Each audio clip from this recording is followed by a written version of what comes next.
నమస్తే,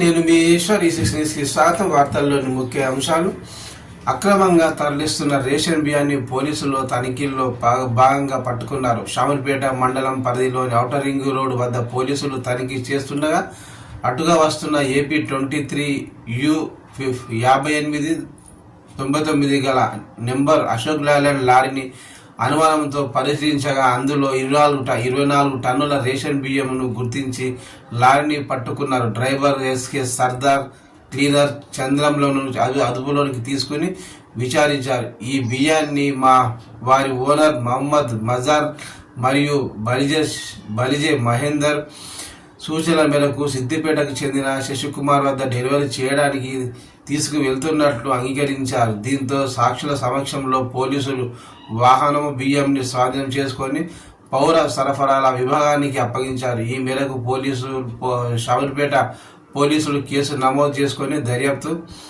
చేస్తున్నారు.